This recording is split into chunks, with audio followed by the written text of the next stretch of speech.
How's it going, everyone? It's time for another Forza 5 car build, and today's featured car is another star from the Fast and the Furious franchise. This time it's Suki's hot pink S2000 from the movie Too Fast, Too Furious.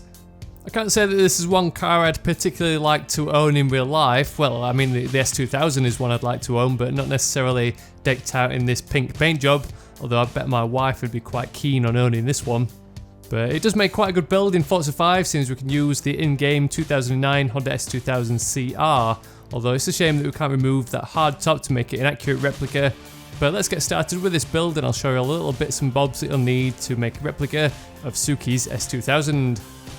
So this is yet another build where we don't actually need any body kit options. There's not really that much in the way of customization for the S2000. The only extra bumper option is the Forza version, which includes like the extra splitter, the canards and the tow hook.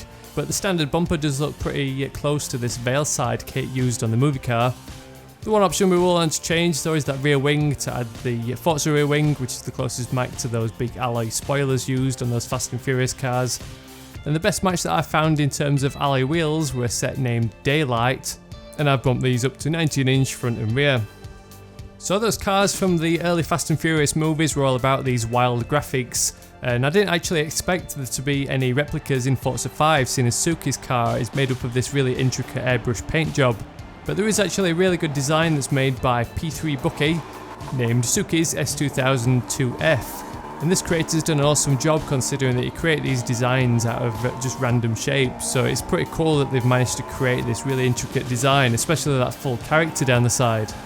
The pink base colour that this designer's chosen does seem to be a little bit too light, more of a baby pink as opposed to a hot pink, but we can't complain since that airbrush design is really what makes this car stand out.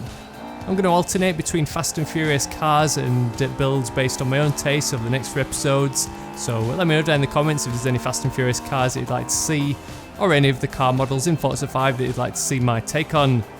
Don't forget to look in the description for that link to the full playlist just to make sure you haven't missed any of those previous episodes. Otherwise, thanks for watching and I'll catch you all later.